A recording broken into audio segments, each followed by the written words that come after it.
Yo guys, what is up? It's Teach here coming at you again with another video, and I'm going to show you 7 helpful hints that are going to show you how to make your betters, defenses, styles, and whatever you want to call it inside of Ark. Basically, these are 7 things that will help you get a better defense in PvP and just in general. So what do you do?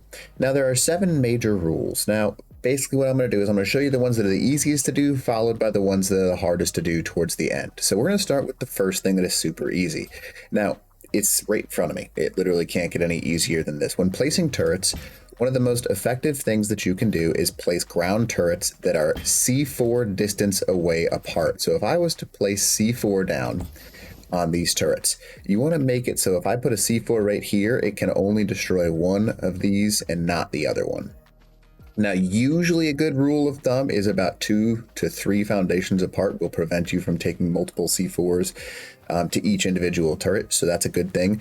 And this rule also qualifies for one last thing. Ground turrets are one of the most overpowered things in all of Ark. Now, why is that the case? Because with a ground turret, you have to focus on specifically blowing up that turret. You cannot use the destruction of structure in order to get rid of it. You have to blow up the turret specifically, wasting additional resources. Now, what does that mean, really? So basically what I mean by that is if I have a wall right here, right? And this wall has different types of stuff on it right there. You can see it right here. So I've got a wall with turrets on it. I can target the structure to bring down any turrets on this wall. However, a ground-based turret does not have any wall or anything nearby it. So in order to take it out, you literally have to take out that one turret. Now that is very, very useful. So ground turrets are incredibly overpowered as long as you space them properly apart, so you can't take out more than one at a time. And that is the first easy tip to follow.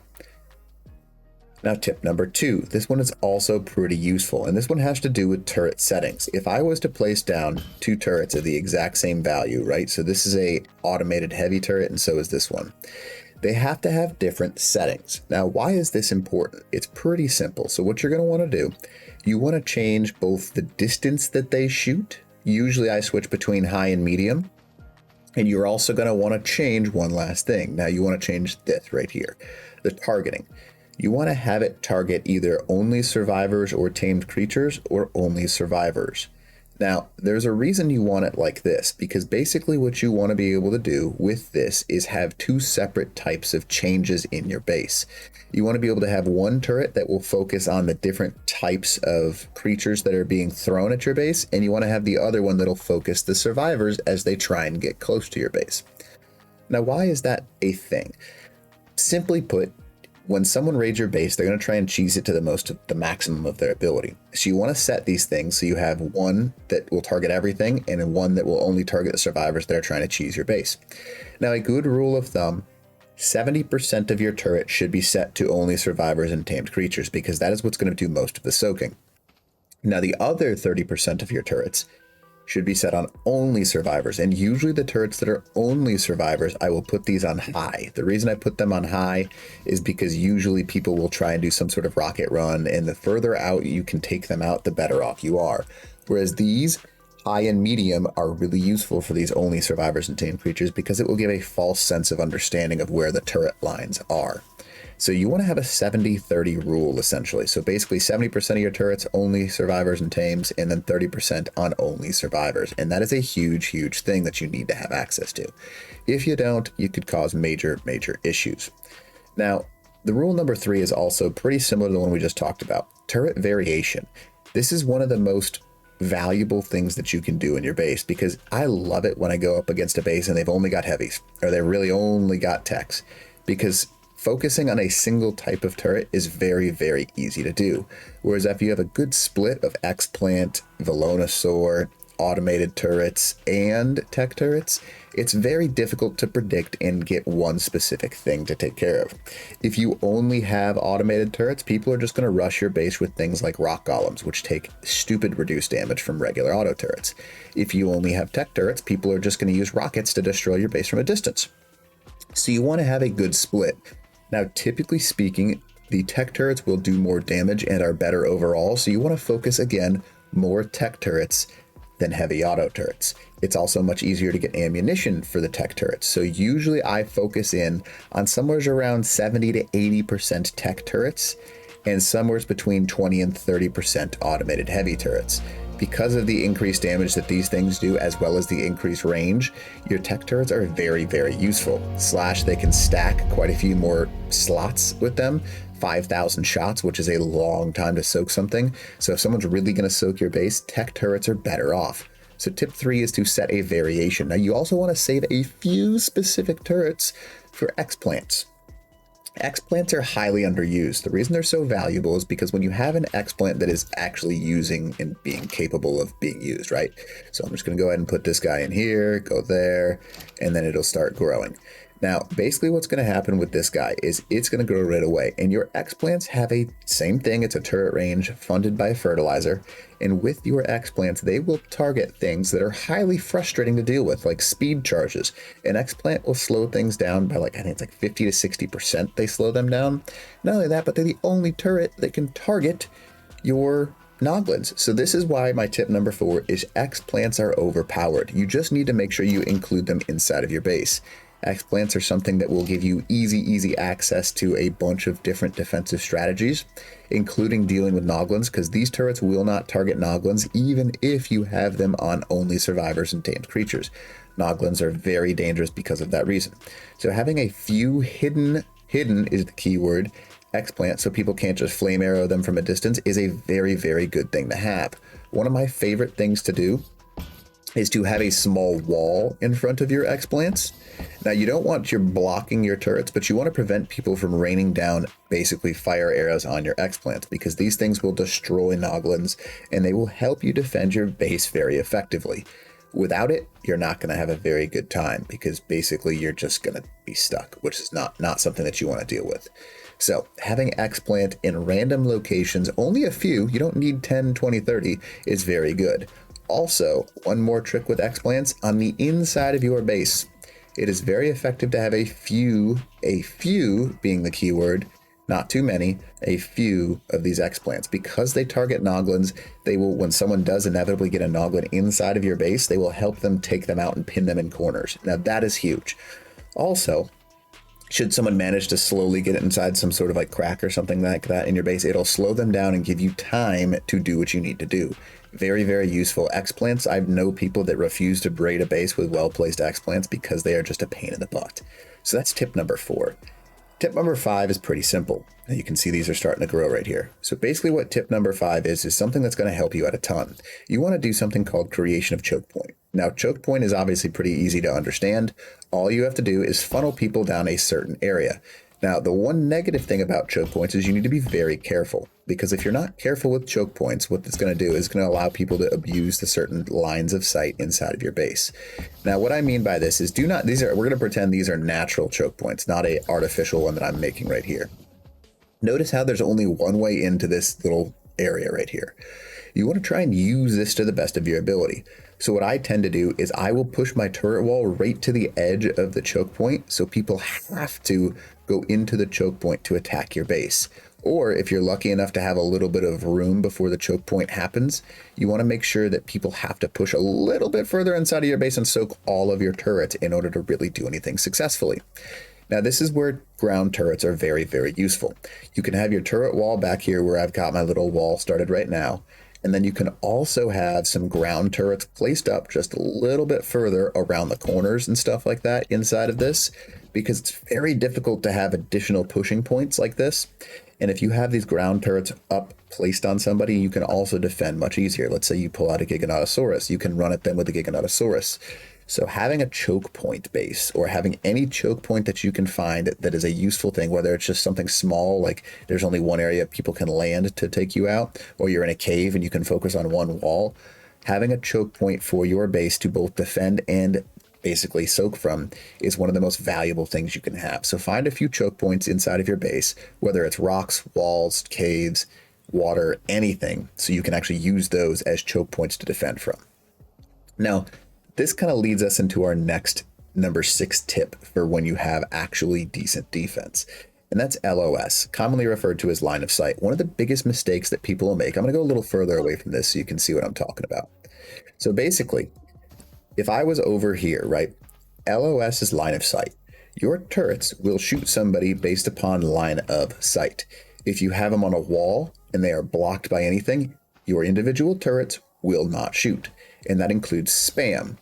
One of the biggest mistakes that people make is making a very beautiful looking spam thing, and then they have a bunch of ground turrets placed kind of all over the place, and they just kind of like look like this with ladders and all kinds of shenanigans all over the place, and it's just interesting. Now, the reason I say it's interesting is because LOS is one of the most dangerous things in Ark. If I'm just to simply lay down, guess what? I am no longer hittable by that turret. So you really want to think about when you're placing your defenses to sink your foundations further into the ground to create spam, because line of sight is incredibly dangerous. If I really wanted to, I could crawl my entire way up into this turret without taking a single shot, throw down a C4 and blow up the entire thing. Now that's not good, obviously. So you want to be able to prevent that from happening. So how do you do that? The best way to do it, honestly, is to have your ground turrets placed higher up. So usually place them on walls, on cliff faces, on things like that, or have them slightly elevated like this. This is not a ground turret at this point, but have it so that they can shoot over the different types of things that you have inside of your base. Because when you have a defensive structure like this, there is no way to climb slowly into your base. This turret is not line of sighted by anything unless I am directly next to a foundation, and even then it'll probably still try and ping my feet. So line of sight is incredibly important. Now you also want to think when you're building your base, is there a corner near your base? Is someone going to be able to use a corner to their ability? So if I place a turret right here, right, and this is near a corner, as a raider, what I'm thinking is I can easily drink a beer, sprint at this turret, drop a C4 and blow it up. Now, the reason you want to avoid things like this is because you want to avoid any single one of your turrets getting taken out. Now, what I would encourage you to do in a situation like this where LOS is causing you to block, I know it seems a little contradictory, place your turrets more in the center of your base so it is more difficult to run at those turrets. Just a few feet like you see right there will save your turrets from getting blown up much easier. Placing your turrets in the center of locations, even further you could push this guy. So if I have a corner right here, this thing is going to start shooting me the second I even think about moving around that corner. So you want to maximize the number of times that you don't have an LOS problem inside of your base. So placing a turret here versus over here is a huge lifesaver when you have corners. Same thing with this over here. Think about elevating your turrets slightly, because having a low-level turret like this is going to allow somebody to get nice and close and blow this thing up. Or if you're going to do this, have this thing pushed back a little bit right about here. So that way it's got a little bit of time to take out whatever enemy is trying to get close with your spam foundations out a little bit further. Line of sight is incredibly, incredibly important. Now this next thing, and this is a very uncommon thing, and I don't know why people don't use this one more. Hatch frames. Hatch frames are literally your best friend when it comes to defending. You can see LOS problems all over the place. You can add in all kinds of turrets, but how do you make it so you've got a large number of turrets in a small zone? Survey says hatch frames. Now, one of my favorite thing to do is place hatch frames with a single foundation. You can do this, and it's very simple to do, and you can overlay them as well. Now, this is one of my favorite things to do. So basically what you can do is you can basically place these in as many different types on the ground as you want. Now, you can rotate them all over the place, and they will kind of stick and create this giant mess here. Now, this giant mess, the reason that you want to make something like this is because it's very difficult to take out turrets when there's only a few different ways to take them out. However, if you have something like this where you've got all kinds of different supports and it's hard to figure out which little thing is supporting each individual turret, it is very useful. Now, some people like to do hatch frames more like a very pretty looking style where it's one hatch frame here, you've got another hatch frame that connects to it, another hatch frame off to the side. But just like anyone else could say, the more predictable something is, the easier it is to take out. So if I'm looking at a base and I see something like this, I'm like, okay, all I have to do is focus on cannoning down one of those hatch frames, and I bring down, let's put some turrets on this. I bring down 1, 2, 3, 4, 5. Let's just do this like most people like to do their defenses. Oh, there we go. There we go. All right, so if I bring down that set of hatch frames right there, right? I bring down a total of 1, 2, 3, 4, 5, 6, 7, 8, 9, 10, 11, 12. That is 12 turrets that I would bring down just by doing a simple set of hatch frames. However, if you have some sort of chaos hatch frame, watch this. So see how there's a whole bunch of intersections right here? If I place one turret at the intersection of all of these hatch frames, you would have to take down every single hatch frame right there that would prevent you from just taking one out and having the entire thing down. Having turrets spread out in this, spread over multiple hatch frames like you see right here, means that someone can't just take out an individual hatch frame to take out your defenses. So spreading and layering your hatch frames and maximizing the number of things that turrets will sit on, see this corner right here, perfect, will increase your ability to defend. Now, not only that, when someone's trying to run at your base, you know how frustrating it is if I get up to your base right here, right? I jump up on this and I have to be careful where I run, otherwise I fall into a hole. That is just wasting time and it's going to cost me trouble. So if you have holes like this, people have to literally be careful or jump or do things that cause them problems in order to raid your base. Now that's not good, obviously. Now people will have explosives and anybody can raid you when you're offline, but all you're trying to do is minimize the number of things that people can do to actually damage your base. So you can see that I've created like a little nest right here. You still want to have your classic defense that looks like that, but you also want to maximize the number of turrets that you have all over the ground that are kind of like spread together, like you see right here. So this is kind of like a little web that you can create, and these are my 7 tips to make a better defense. It's pretty simple, starting from square one where you've got nothing. You can take some of these tips. If you haven't learned at least something, well, I'm sorry. Hopefully it does help you out a little bit. But if you don't mind, smash that like button, leave a comment below for the algorithm, consider subbing to the channel because I try and release awesome content for you guys all the time, little helpful things like this. So hopefully this is something that will help you out. If not, I'm sorry. Hopefully something else that I've made will. All right, teach.